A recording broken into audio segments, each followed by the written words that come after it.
Hello friends, this is the 11th lecture in algebra series. Find the value of summation q minus r upon p plus q and p plus r. What is the mean of summation? इसे हम सम भी बोलते हैं. तो the meaning of summation or sum is that जैसे ये q minus r upon p plus q p plus r given है, तो इसी के जो फर्दर साइक्लिक जो टर्म्स होगी, cyclic terms means P Q R में जो साइक्लिक टर्म्स होगी उन सभी टर्म्स का जो सम होगा,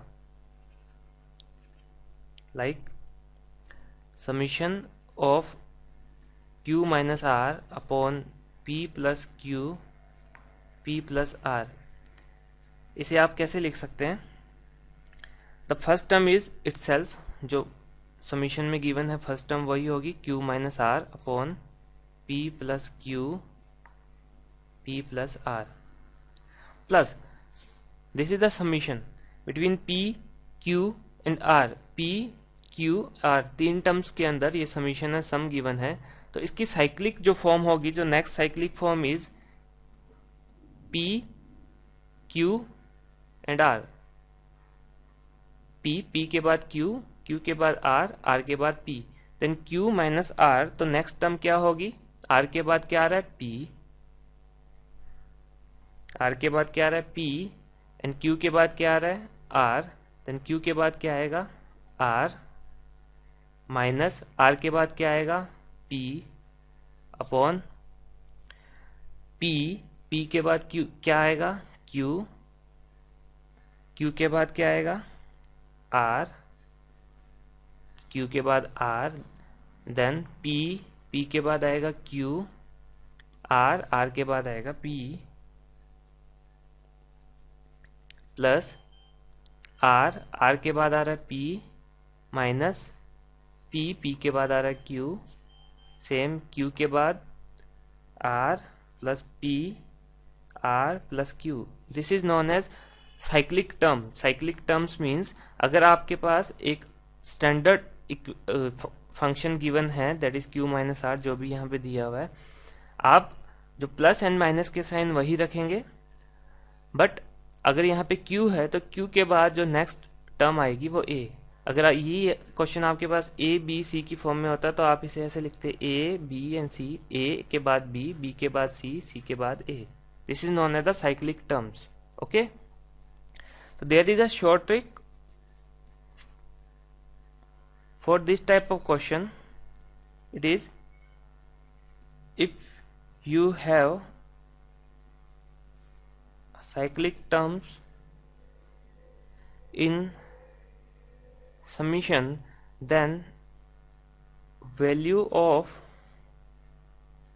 sum of all terms is equal to 0. Always remember. आपको ये हमेशा याद रखना है कि कभी भी आपके पास क्वेश्चन अगर साइक्लिक टर्म्स में होगा और उनका सम पूछा है आपसे, साइक्लिक टर्म्स का जो सम होगा वो ऑलवेज 0 होगा. Cyclic term, that is the first cyclic term, that is the second cyclic term, and that is the third cyclic term. The sum of the cyclic terms is equal to 0. There is another example for you. p by q b minus c is equal to q by c minus a is equal to r by a minus b, then p plus q plus r.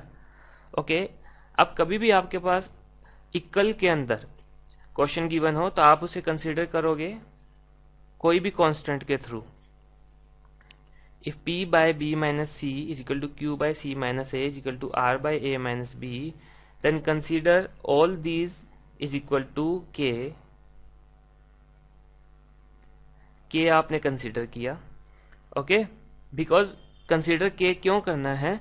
क्योंकि आपको value चाहिए b p q and r की. p q and r की value आप कोई भी constant value consider करके उसकी फॉर्म में फाइंड कर सकते हैं. तो यहां से अगर मैं first p by b minus c and k इन दोनों को कंपेयर करूं, then p by b minus c is equal to k. P की वैल्यू यहां से क्या आएगी, के बी माइनस सी। यही चीज अगर मैं Q के साथ करूं, Q by C minus a is equal to k, then value of Q is k C minus ए,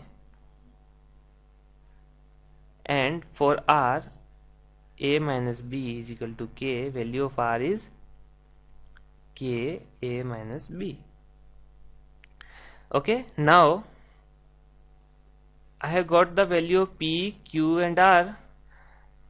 और क्वेश्चन में हमसे क्या पूछा है, value of P plus Q plus R। P की वैल्यू है K B minus C plus Q की value है K C minus A plus R की वैल्यू है K A minus B। K is common, then B minus C plus C minus A plus A minus B। B से B cancel, C से C cancel, A से A cancel, K into 0 is equal to 0। This is the long method for solve this type of question. Now we have seen that B minus C, C minus A and A minus B, all the threes are in cyclic form.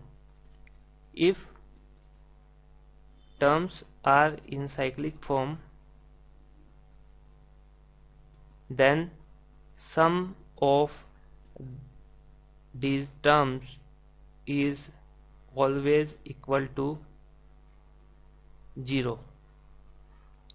Sum of these terms B minus C, C minus A and A minus B, these three terms are in cyclic form. cyclic form में कैसे है, because हम यहाँ पे दोबारा देख सकते हैं A B and C, A के बाद B, B के बाद C, C के बाद A, then B minus C, B के बाद क्या है यहाँ पे C, C minus C के बाद A, then C minus A। These three are in cyclic terms. If the question is in cyclic terms and the sum of these three terms always equal to 0. Subscribe our YouTube channel for more videos and like our Facebook